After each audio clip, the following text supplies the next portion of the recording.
Assalamualaikum viewers,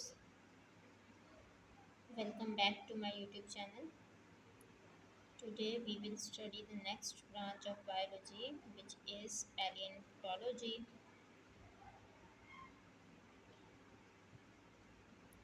So what is paleontology?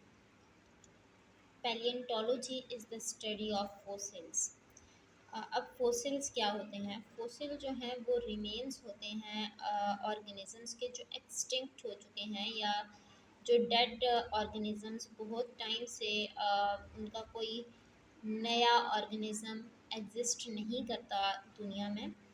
जैसे for example dinosaur है तो उसके जो रिमेन्स हैं उनको हम क्या कहते हैं? फोसिल्स कहते हैं। फोसिल्स हमें कहाँ से मिलते हैं?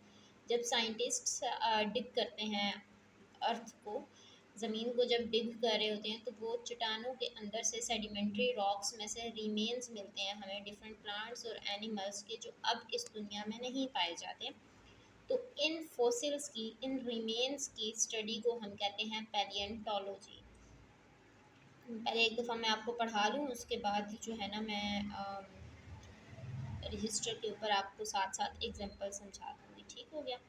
Next branch of biology is environmental biology. मैंने आपको लास्ट लेक्चर में बताया था कि आप क्या किया करें, जब आपने डेफिनेशन लिखनी हो तो आप जो डेफिनेशन जिस चीज़ की मांगी गई है उसका नेम जो है वो रिवील कर रहा होता है डेफिनेशन को, कि एनवायरमेंटल बायोलॉजी है जिस तरह। तो यहाँ पे आपको दिख रहा है कि एनवायरनमेंट से रिलेटेड है, तो this is the branch of biology in which we study environment. अब इन्वायरमेंट क्या होता है कि इन्वायरमेंट माहौल के अंदर हमारा क्या इंटरेक्शन है अपने माहौल के साथ, एक ऑर्गेनिज्म का अपने इन्वायरमेंट के साथ क्या इंटरेक्शन है, that is studied in environmental biology. अच्छा, एक चीज़ ये है कि जो इन्वायरमेंटल बायोलॉजी है और सोशियो बायोलॉजी है, ये दोनों थोड़े बहुत सिमिलर हैं एक दूसरे से, लेकिन मेन डिफरेंस ये है कि इन्वायरमेंटल स्टडीज़ में हम ऑर्गेनिज्म का उसके इन्वायरमेंट के साथ इंटरेक्शन स्टडी करते हैं, और सोशियो बायोलॉजी में हम उन ऑर्गेनिजम्स या उन एनिमल्स का सोशल बिहेवियर स्टडी करते हैं जो सोसाइटीज़ बना के रहते हैं, जो सोशल हैं।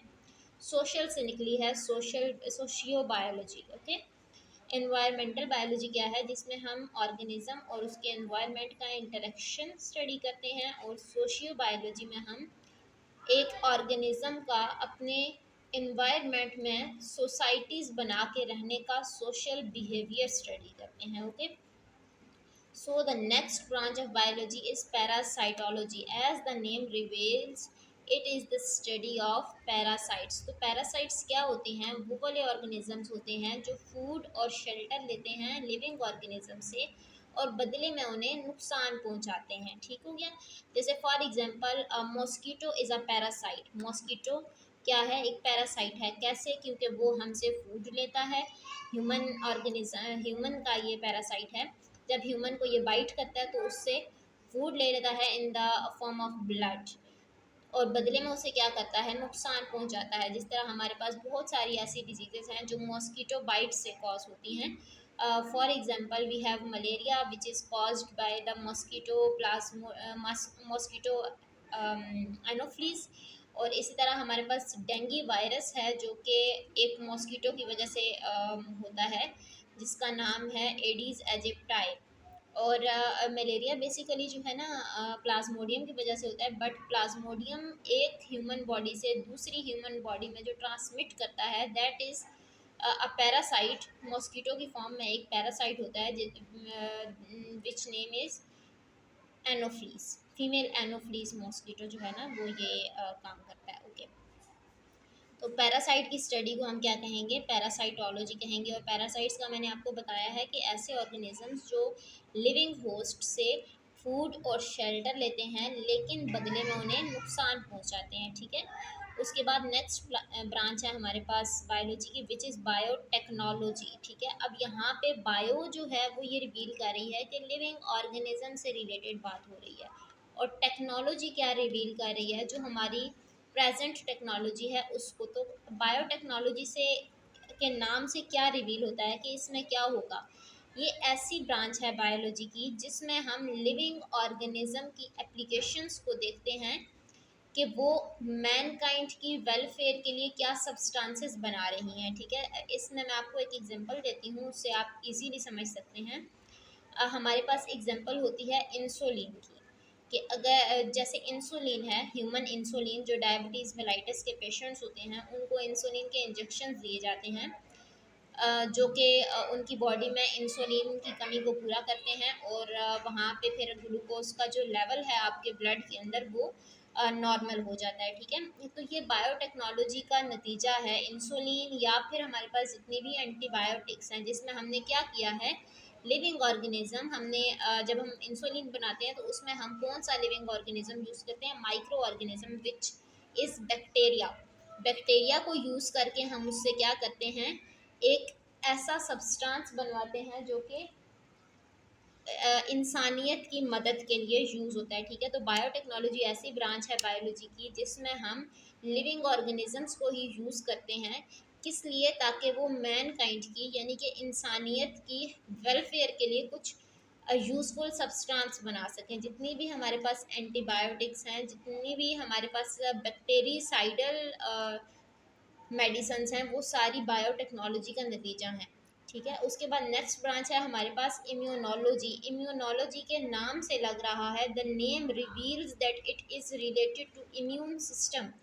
तो इम्यूनोलॉजी वो ब्रांच है बायोलॉजी की जिसमें हम ऑर्गेनिज्म के इम्यून सिस्टम के बारे में बात करते हैं। अच्छा, यहाँ पे एनिमल्स लिखा है, चूँकि प्लांट्स में तो कोई स्पेशल इम्यून सिस्टम नहीं होता है, that's why it is specially related to animals, के एनिमल्स के इम्यून सिस्टम के बारे में बात करते हैं। और इम्यून सिस्टम काम क्या करता है, ये चीज़ लिखी है कि इम्यून सिस्टम डिफेंड करता है बॉडी को अगेंस्ट इन्वेडिंग माइक्रोब्स। जो माइक्रोब्स हमारी बॉडी में इंटर होते हैं हमारी बॉडी को हार्म करने के लिए, उनके अगेंस्ट हमारी बॉडी को डिफेंड करता है कौन, immune system. Immune system is the army of our body. ठीक है, और इम्यून सिस्टम होता किस किस चीज़ पे कंसिस्ट करता है, हमारे पास वाइट ब्लड सेल्स पे और प्लेटलेट्स पे। ठीक है, और वाइट ब्लड सेल्स बनते कहाँ पे हैं, हमारी बॉडी के येलो बोन मैरो के अंदर बनते हैं। ठीक है, नेक्स्ट ब्रांच है हमारे पास एंटोमोलॉजी। एंटोमोलॉजी क्या है, it is the study of insects. ठीक है, इंसेक्ट्स की स्टडी को क्या कहते हैं, एंटोमोलॉजी कहते हैं। उसके बाद है फार्माकोलॉजी। फार्माकोलॉजी बेसिकली ड्रग्स की स्टडी है, यानी कि अद्वियात की स्टडी है, और उन अद्वियात का क्या इम्पैक्ट है ह्यूमन बॉडी के ऊपर, उसको भी हम किस में स्टडी करते हैं, फार्माकोलॉजी में स्टडी करते हैं। ठीक है, उसके बाद हमारे पास एक डेफिनेशन यहाँ पे रहती थी, वो भी हम कोशिश करते हैं कि पढ़ लें। एक सेकेंड, यहाँ से कुछ ओपन हो गया, सॉरी। यहाँ पे हमारे पास मॉलिक्यूलर बायोलॉजी की डेफिनेशन रहती थी, वो भी हम पढ़ लेते हैं कि मॉलिक्यूलर बायोलॉजी क्या है। ऐसी ब्रांच है बायोलॉजी की जिसमें हम मॉलिक्यूल्स को स्टडी करते हैं। लाइफ के जो मॉलिक्यूल्स हैं, बायो मॉलिक्यूल्स हैं, उनको हम स्टडी करते हैं, यानी कि वो वाले मॉलिक्यूल्स जो लिविंग ऑर्गेनिजम्स का हिस्सा हैं, जिस तरह water, H2O, proteins, carbohydrates, lipids, nucleic acids, ये सब कुछ हम किस में स्टडी करते हैं, मॉलिक्यूलर बायोलॉजी में स्टडी करते हैं। ठीक है, तो अब हमारे पास ये जो ब्रांचेस हैं वो हो गई हैं कंप्लीट। तो अब हम इस तरह करते हैं कि अच्छा, ये साथ में एक चीज़ लिखी है कि आज जो बायोलॉजिकल इश्यूज़ हैं वो कौन कौन से हैं, मेजर बायोलॉजिकल इश्यूज़। तो सबसे जो मेजर इशू है that is human population growth. जो इंसान की आबादी बहुत तेज़ी से बढ़ रही है, वो मेन इशू है। उसके बाद हमारे पास जो डिजीज़ेस, इन्फेक्शियस डिजीज़ेज़ आ रही हैं, जिस तरह अभी पीछे कोरोना वायरस गुजरा है, that was an infectious disease, and contagious disease also. Contagious diseases वो वाली डिजीज़ेज़ होती हैं जो ट्रांसमिटेबल होती हैं फ्रॉम पर्सन टू पर्सन। उसके बाद एडिक्टिव ड्रग्स। एडिक्टिव ड्रग्स वो वाली ड्रग्स हैं, एक दो तरह की ड्रग्स होती हैं। एक होती हैं मेडिसिनल ड्रग्स जो आपकी दवाइयों के लिए यूज़ होती हैं, आप उन्हें फार्मास्यूटिकल ड्रग्स भी कहते हैं।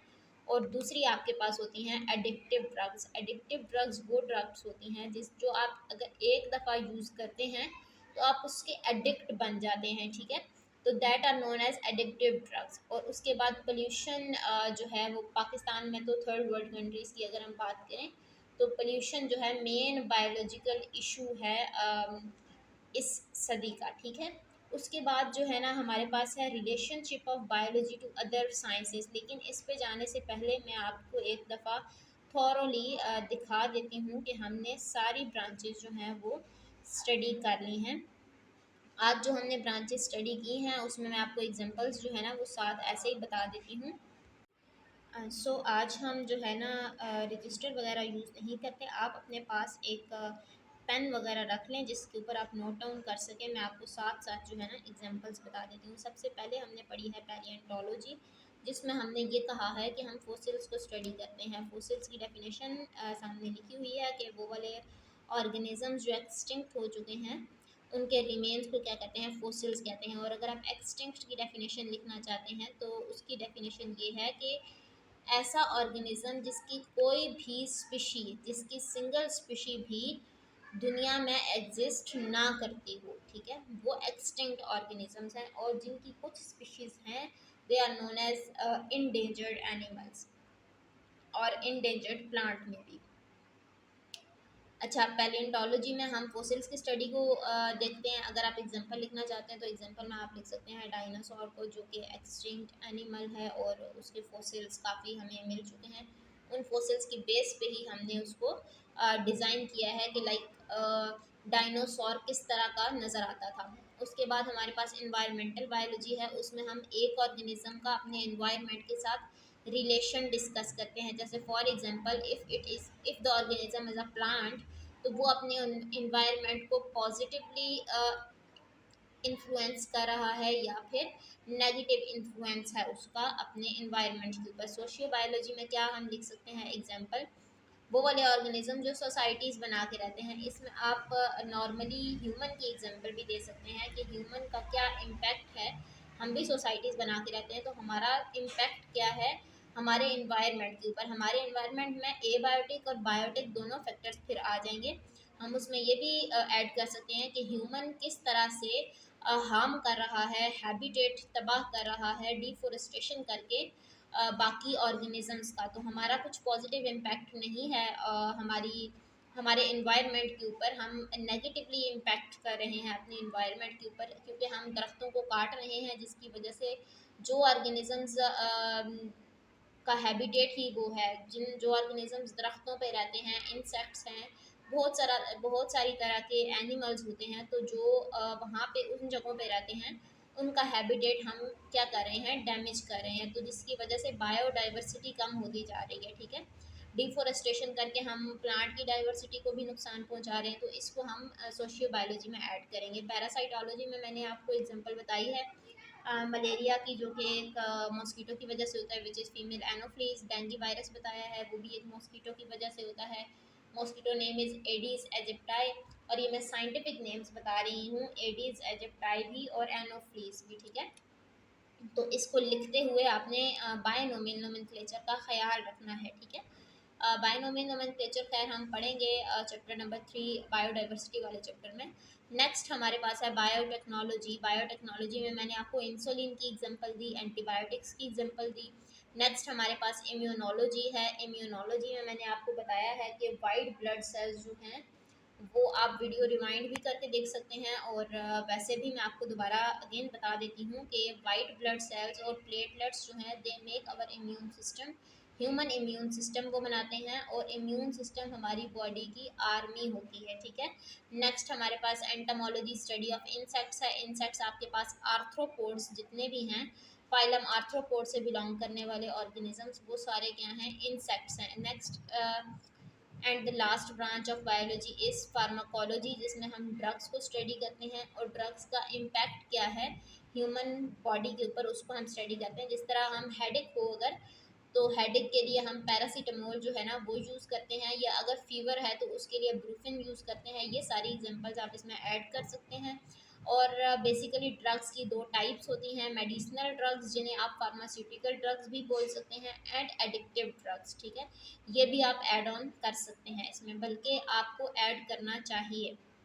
Okay, that's it about today's lecture. आज का लेक्चर बहुत कम टाइम का है, लेकिन ये है कि नेक्स्ट जो लेक्चर है वो थोड़ा सा हम लेंथी कर लेंगे, और relation of biology to other sciences जो है ना वो हम सारा स्टडी कर लेंगे। मैं अगेन आप लोगों को बोलती हूँ कि अगर आपको कोई चीज़ इसमें से समझ नहीं आती है, या आप चाह रहे हैं कि मुझे डिफरेंट मेथडोलॉजी यूज़ करनी चाहिए, तो I am here. You can send the message in comment box. तो मैं जो है ना उसको देख के मेथडोलॉजी चेंज भी कर लूँगी। बाकी इंशाल्लाह इस तरह की वीडियोस आती रहेंगी, और आप इस तरह की वीडियोस देख के इनसे पढ़ने की कोशिश करें, क्योंकि रावलपिंडी बोर्ड और फेडरल बोर्ड दोनों के पास टाइम बहुत कम है। जिस तरह अभी सितंबर का मंथ चल रहा है, तो हमारे पास 5 to 6 months हैं ओनली टिल आवर एग्ज़ाम्स, ठीक है। तो बाकी ये है कि काइंडली आप लोग जो है ना मेरा चैनल सब्सक्राइब कर दें, और बेल आइकन को प्रेस कर दें, ताकि आपको वीडियोस जो है ना वो टाइम के ऊपर मिलते रहें। ओके, अपना बहुत सारा ख्याल रखें, और इस सारे लेक्चर को जो है ना कोशिश करें कि आप रिवाइज़ करते रहें, ठीक है। अल्लाह हाफिज़।